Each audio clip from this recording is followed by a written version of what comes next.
Al-Kahfi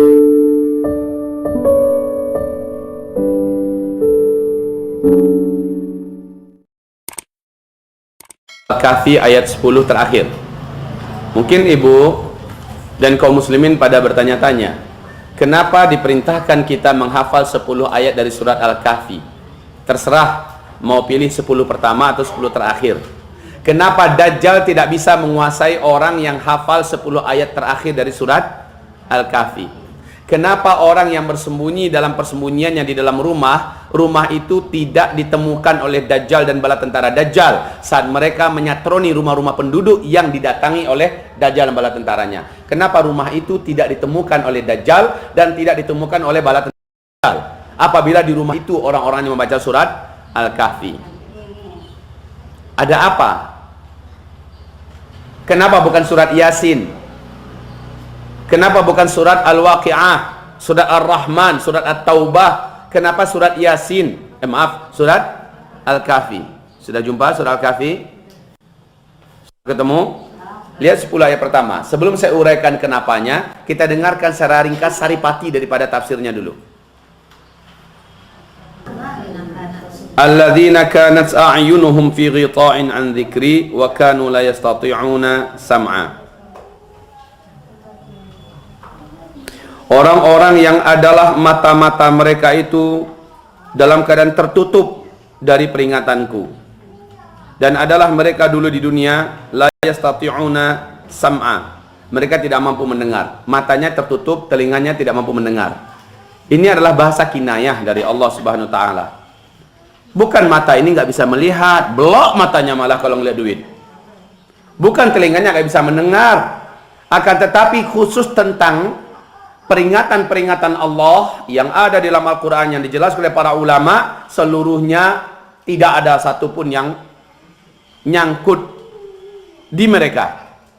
Nah, orang yang seperti ini Allah sebutkan bahwa kami telah menyediakan neraka jahanam buat mereka. Kami telah menyediakan neraka jahanam buat mereka. Ibarat Allah yang kami muliakan. Mohon perhatikan sekali lagi, orang-orang kafir itu pandangan mata mereka tertutup, pendengaran mereka tersumbat. Dajjal kafir tidak? Para penyembah Dajjal kafir tidak? Sebenarnya ini salah satu di antara ayat pembenteng.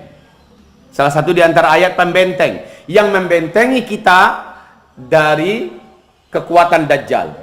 Alladzina kafaru a'yunuhum, alladzina kanat a'yunuhum fi ghita'in an dzikri wa kanu la yastati'una sam'a. Ibu, ini pemuda Kahfi. Ini kelompok pemuda Kahfi ya. Ini kelompok pemuda Kahfi. Mereka ada di dalam gua. Ini gua. Gua ini di pinggir jalan loh, Bu, yang bisa dilalui oleh orang dengan mudah. Ini pemuda Kahfi. Pada tiduran di dalam.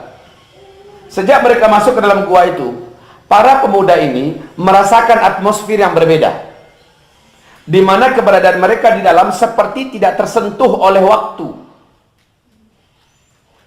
309 tahun mereka di dalam perut gua. 309 tahun. Tapi seluruh mereka tetap awet dan muda. Seperti baru saja pagi mereka masuk, mereka ketiduran karena kelelahan, lalu siangnya mereka bangun. Perasaan mereka kayak gitu. Sehingga ketika mereka terbangun, mereka merasa perutnya lapar. Apa kata mereka? Coba salah seorang di antara kalian hati-hati ya pergi ke Madinah, bawa duit nih. Bawa duit nih. Ya, hati-hati. Jangan wala yush'iranna bikum ahadan, jangan ada seorang pun yang mengendus identitas kalian, yang mengetahui ciri-ciri kalian yang diburu itu. Maka berangkatlah. Lalu yang lain di dalam itu bertanya-tanya, kira-kira berapa lama kita di sini ya? Sebagian mengatakan paling sejam 2 jam, yang lain mengatakan rasanya udah setengah hari kita di sini, ya. Karena waktu mereka masuk waktu masih pagi. Pas mereka terbangun, keadaan matahari sudah tegak. Lalu mereka pada bertanya-tanya, berapa lama nih kira-kira? Dulu kan nggak ada jam gini kan? Dulu yang ada adalah patokannya kepada matahari. Wahai hamba-hamba Allah, saat utusan itu sampai di kota, mereka belanja, keluarkan duit itu, tercenganglah seluruh penduduk yang ada. Ternyata yang menjadi legenda dulu, ada beberapa pemuda-pemuda beriman yang diburu, dicari bagaimanapun caranya, apapun kekuatan untuk mencarinya, tidak bisa dapat ini orang-orang. Dan mereka ini ciri-cirinya seperti ini, digambarkan ciri-cirinya. Yang satu rambutnya begini, kayak wanted begitu ya. Yang satu rambutnya begini, wajahnya, hidungnya kayak gini, kulitnya begini. Yang kedua, yang ketiga, sampai yang sekian orang. Karena jumlahnya juga disembunyikan oleh Allah berapa jumlahnya. Maka yang jelas penduduk itu turun-temurun menjadi cerita legendaris. Taib. Uang yang ada di tangan para pemuda ini dengan ciri-ciri khas pada wajah pemuda itu ada dalam sejarah yang mereka dengar. Dan ini uang hanya 300 tahunan yang lalu. Lalu ketika para pemuda ini sampai ke pasar, mereka pun heran. Ini benar gak kota kita? Kayaknya kita sesat deh, gitu kan? Kayaknya kita nyasar. Mereka pun terus masuk ke dalam. Tidak ada satu orang pun di antara orang pasar itu yang mereka kenal. Kayaknya kita udah lain kota ini. Ya, jalanan-jalan seberbeda, ya jangankan gitu, Bu. Ibu ke Pekanbaru 20 tahun, 30 tahun yang lalu dibandingkan ibu pergi sekarang, ibu nyasar pasti, ibu. Iya kan? Itu baru sekian puluh tahun. Bagaimana dengan 300 tahun yang lebih? Tayyib, singkatnya, mereka bingung, penduduk yang ada juga bingung. Dilihat-lihat uangnya, ini uang 300 tahun yang lalu. Dicocokkan dengan museum yang ada. Ya ibaratnya ada museum gitu kan. Dicocokkan dengan uang, memang ini uang 300-an tahun yang lalu. Ternyata ditanya-ditanya, ciri-ciri mereka semua adalah ciri pemuda Kahfi. Nah, Ibu, singkatnya, lalu mereka pun disambut. Bak pahlawan besar, manusia langka, hampir saja dituhankan atau hampir saja dijadikan sesuatu yang karaman. Kemudian ditanyakan kepada mereka, kami perasaan sebentar saja kami ketiduran di dalam. Tidak, demi Allah, kalian sudah lebih 300 tahun. Dan Allah menyebutkan dalam Al-Quran, 300 tahun 300 tambah 9 tahun 309 tahun. Baik, Ibu, lalu lalang. Orang bolak-balik jalan di depan nyari. Gua itu bukan nggak didatangi itu gua, Bu. Tapi mereka lihat dari luar kosong. Tidak mereka nampak apa-apa dalam gua dan tidak ada keinginan mereka masuk ke dalam gua karena mereka yakin ini nggak mungkin. Dari luar aja nampak kok guanya sebesar apa, terang. Kejadian ini hampir sama dengan Ya'juj dan Ma'juj hari ini. Ibu tahu Ya'juj dan Ma'juj hari ini? Walaupun temboknya itu sudah ditemukan, sudah apa belum? Sudah ditemukan. Di mana tembok Ya'juj Ma'juj itu sekarang? Perbatasan antara Azerbaijan dengan Armenia. Antara dua gunung. Ini gunung. Ya, sementara ini daratan. Ya, sebelah sana ini laut. Ya, oke. Dua gunung ini nggak mungkin orang bisa jalan sini. Ya, nggak mungkin orang jalan sini. Jadi gunung inilah yang dicor oleh Zulkarnain. Nah, gunung ini sudah ditemukan. Ibnu Battutah menulis persaksian penduduk yang hidup di sini. Mereka apabila mendekat ke sana dan mereka ketuk-ketuk tembok ini, mereka akan bisa mendengarkan suara gaduh manusia yang sangat ramai di sebelah sana. Tapi baru-baru ini ketika teknologi udah canggih, Bu, orang udah ada helikopter. Karena ini susah untuk dinaiki, susah. Hanya bisa dengan peralatan yang canggih baru bisa naik. Nah, sampai di sini satelit ada, helikopter ada, drone juga ada, disuruh merayap ke bawah, nggak ditemukan siapa-siapa di sebelah sana. Apa yang menggaibkan untuk mereka tidak bisa dilihat? Padahal satelit ada, teknologi ada. Seperti Allah menggaibkan pemuda Kahfi di dalam gua. Bukan guanya nggak nampak, tetapi seperti Allah Subhanahu wa taala menunjukkan dalam waktu sesaat Nabi Muhammad dan Abu Bakar As-Siddiq ketika sembunyi di dalam gua apa? Jabal Sur. Sembunyi di situ. Kalau seandainya ngintip aja sedikit, para penjahat yang mengejar Rasulullah dan Abu Bakar ngintip aja sedikit ke lubang itu, nampak langsung Rasulullah dengan Abu Bakar. Kaki mereka lalu lalang di depan, lalu lalang. Apa kata mereka? Gini pakai kita ngintip ke bawah. Kata yang lain nggak mungkin. Kau lihat aja ada telur burung tuh. Ada telur burung. Terbalik. Burung bertelur. Kalian lihat saja. Ada sarang laba-laba. Ya. Kalau seandainya ada orang masuk ke dalam, pasti sudah hancur. Ya. Baik, kaum muslimin yang kami muliakan. Allah Maha mampu untuk menjadikan sesuatu yang nampak menjadi tidak nampak. Jin itu sebenarnya bukanlah makhluk super gaib. Karena yang betul gaib itu adalah malaikat. Malaikat saja nggak nampak oleh jin. Jin itu yang nggak bisa nampak hanya manusia. Hanya manusia yang tidak nampak jin. Innahum yarakum min haitsu la tarawnahum. Sesungguhnya mereka bisa melihat kalian dari arah kalian tidak bisa melihat mereka. Manusia tidak bisa melihat jin, tapi jin bisa melihat kita. Tetapi jin makhluk gaib enggak? Bagi kita iya. Tapi bagi malaikat, jin itu termasuk. Bagi binatang, jin ini termasuk. Dan binatang Allah izinkan melihat jin. Allah izinkan. Dan bagi binatang melihat jin itu kayak melihat binatang-binatang lainnya. Ya. Siapakah yang paling rame binatangnya kalau jin nampak dalam jumlah rombongan? Dan jin itu memang sudah jin-jin jahatnya, bentuknya paling menyeramkan. Yang diizinkan Allah saat itu adalah anjing, keledai, kuda, ya. Itu binatang yang Allah izinkan. Maksudnya itu paling rame maksudnya, bukan yang lain tidak melihat.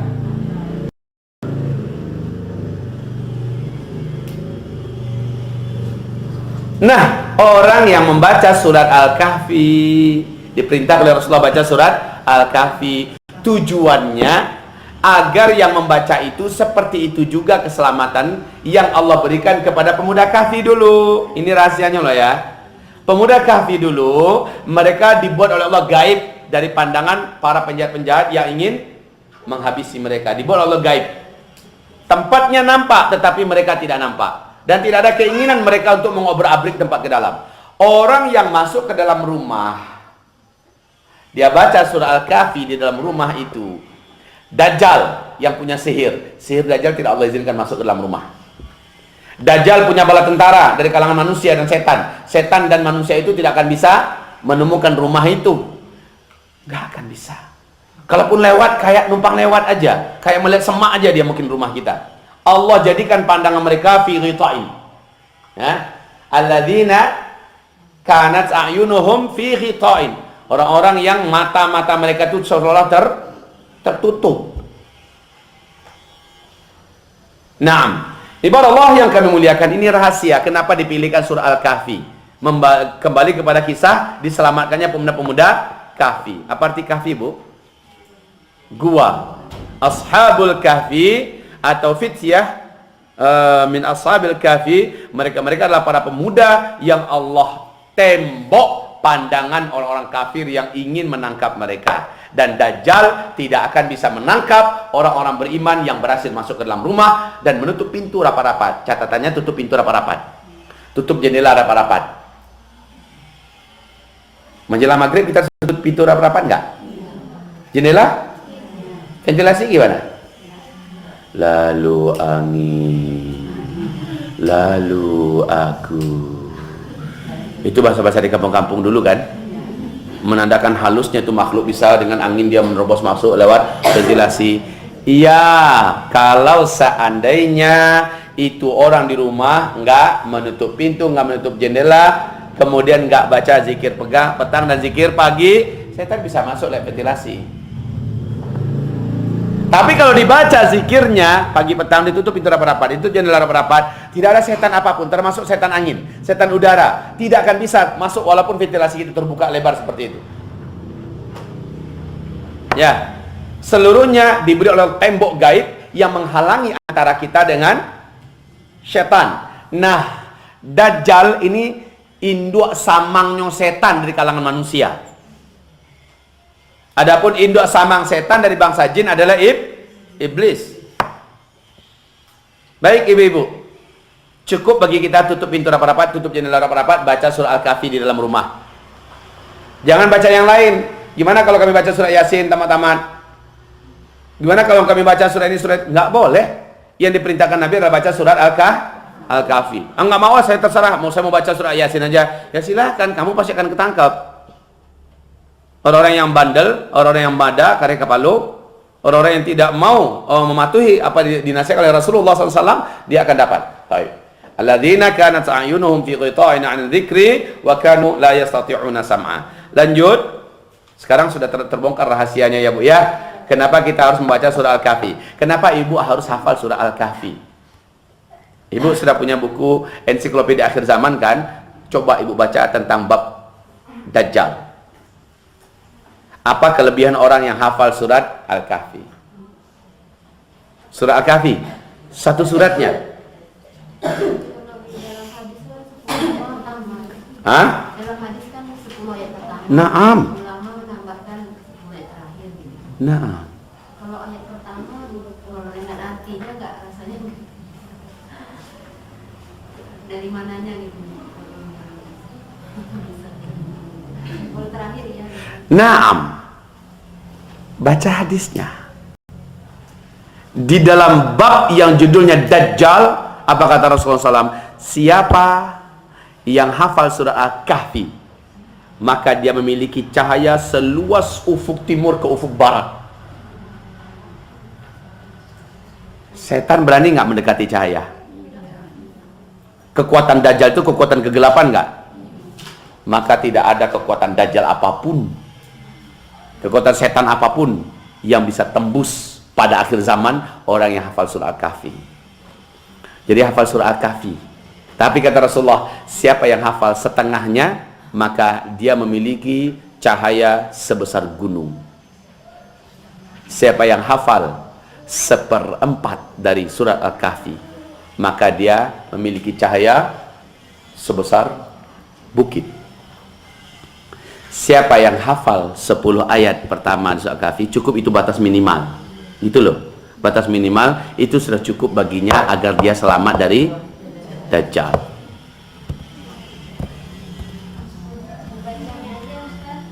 Kamu baca aja sampai tamat. Cuman saya khawatir pas kita ketika sedang tidak ada bawa Al-Quran, Dajjal keluar, Dajjal sampai ke kota kita, gimana? Kita nggak sempat masuk ke rumah. Siapa tahu di rumah kita juga Al-Quran nggak ada. Hah? Ayo, bagaimana caranya? Tentu kita mengandalkan hafalan. Lah kalau nggak hafal gimana? Disinilah kita dianjurkan untuk hafal. Siapa yang belum hafal? Yang belum hafal coba. 10 aja baru. Sudah bagus. Minimal itu. 10 sudah. Nah, yang belum 10 itu target minimal. One day one ayat. Ya, one day one ayat. Minimal. Syukur-syukur bisa sepenuhnya. Ya Ansyah ya. Satu surat Al-Kahfi. Ya Ansyah di belakang loh. Ya nak ya. Satu surat Al-Kahfi. Cuma sudah hafal surah Al-Kahfi 10 pertama. Kita tambah dong, mau ya? 10 ayat terakhir lagi sayang ya. 10 ayat terakhir kita hafal, 10 pertama hafal, 10 terakhir kita hafal. Nanti rakaat pertama baca Al-Kahfi 10 ayat pertama. Nanti rakaat kedua baca Al-Kahfi 10 ayat terakhir. Right? Ya, baik. Hafal belum? Surah Al-Kahfi? Surah Al-Kahfi suratnya 10 pertama. Bagus, standar minimal. Yang belum sama sekali, cepat. Yang belum siapa? Belum. Nah, setelah ini coba berjuang menghafal. Pasti bisa. Pasti bisa. Karena yang mak pun hafal. Mak le hafal kan? Ibu le hafal kan? 10 pertama kan lain. Berarti bisa. Mak aja bisa, apalagi kita yang muda. Ya. Tapi supaya kita selamat dari fitnah Masihid Dajjal. Ada satu lagi. Kenapa Rasulullah memerintahkan kita membaca surah Al-Kahfi di Kamis malam Jumat? Betul tidak? Kok bukan Ar-Rahman? Kok bukan Al-Waqi'ah? Kok bukan Yasin? Kenapa surah Al-Kahfi? Siapa yang membaca surah Al-Kahfi Kamis ini malam Jumat? Dari Kamis malam Jumat itu sampai ke Kamis maghrib besoknya, minggu depan, segala fitnah Dajjal di akhir zaman ini dia akan dijaga oleh Allah. Yang tidak membacanya, maka fitnah Dajjal. Fitnah Dajjal itu banyak. Dari HP saja nggak tahu banyak fitnah Dajjal. Fitnah Dajjal itu bisa melemahkan fisik kita, membuat kita sakit dengan berbagai macam virus yang disebarkannya melalui pesawat-pesawat penerbangan, termasuk makanan minuman yang sudah dikaleng-kalengkan, yang disebar kemana-mana. Itu fitnah Masih Dajjal. Sampai-sampai kepada sinyal daripada HP itu sendiri, sinyal internet, sinyal apapun. Kita ini penuh sinyal di mana-mana sekarang, betul tidak? Ini ruang ini penuh sinyal. Ibu tahu nggak? Ini ruang ini penuh sinyal. Dari mana ibu mengetahui bahwa di ruang ini ada sinyal? Coba aktifkan HP-nya, langsung nampak ada sinyal. Cuma nggak nampak saja. Tapi kalau seandainya ibu kasat mata, ini udah penuh melintang kemana-mana itu. Kayak jaring laba-laba yang sangat padat. Dan kita ada setelah itu, gimana nggak lemah orang sekarang? Itu juga termasuk fitnah Masih Dajjal. Belum lagi acara-acara TV, acara-acara yang menyesatkan, program-program cuci pikiran dan segala macamnya. Dibuat pula pemahaman yang sesat menyesatkan, dan seterusnya dan seterusnya. Itu fitnah Masih Dajjal.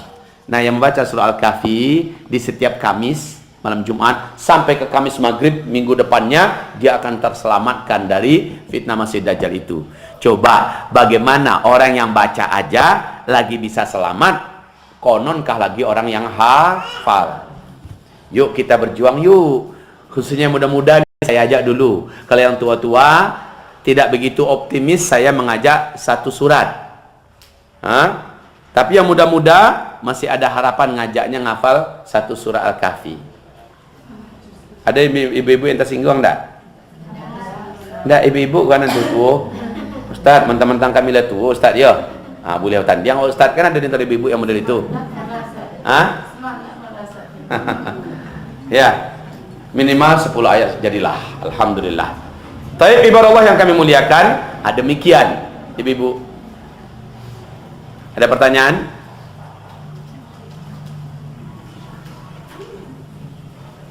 Tidak ada?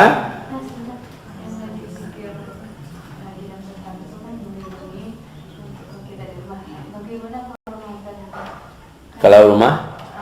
Enggak, tadi kan saya nggak bisa masuk ke rumah, ditutup pintu sebelum maghrib, kemudian pikir bagaimana kalau di dalam Ramadan itu kadang sama nggak lalai dalam Ramadan kadang terbuka pintu.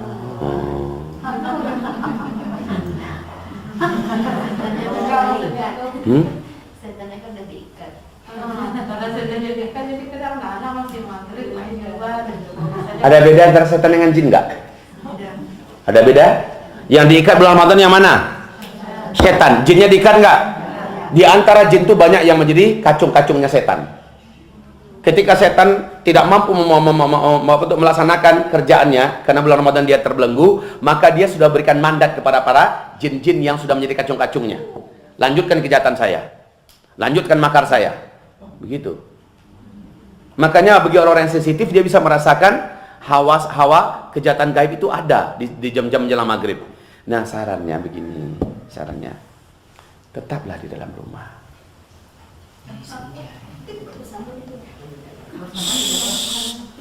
Tetaplah dalam rumah. Yang sedang tidak tugas, buka-buka bersama di luar sana. Kemudian tutup pintu, tutup jendela, kumpulkan anak di rumah, zikir di dalam rumah. Nanti setengah menit menjelang berbuka, baru buka pintu, duduk dan berdoa untuk menjelang berbuka, langsung berbuka. Itu solusinya. Dan kalau seandainya kita yang bertugas untuk menyediakan pembukuan, maka solusinya adalah selepas asar langsung zikir sore dulu. Itu gantinya. Kemudian sibuklah kerja di dalam. Nanti kira 15 menit menjelang berbuka, mohon pas keluar dari rumah, a'udzubika kalimatil tamat min syarri ma khalaq, bismillahirrahmanirrahim, keluar. Ya, hidangkanlah perbukaan yang sudah kita siapkan. Kalau yang punya hewan peliharaan gimana, Ustaz? Kenapa memang? Hewannya berarti dibawa masuk ke rumah juga? Enggak lah. Biarkan saja hewannya di luar. Iya, hewan kan nggak ada misi setan untuk menjadikan hewan sesat masuk neraka. Karena kayak kucing gitu kan, jadi saat maghrib itu apa yang agak apa ya? Biarin aja dia di luar. Biarin aja, ya kan? Ibu, waktu setan itu mudah saudara ibu menandakan adalah waktu ketika nyamuk mulai keluyuran. Itu adalah waktu setan. Baik di waktu pagi atau di waktu petang. Itu ibu mudah menandakan, oh, kalau mulai waktu nyamuk. Kira-kira sejam menjelang maghrib itu waktu nyamuk sudah mulai bermunculan. Berarti sudah waktu setan ini. Saya tidak mengatakan nyamuknya adalah setan, tapi bisa jadi salah satu jelmaan setan adalah menjelma menjadi, bisa jadi, wallahu a'lam.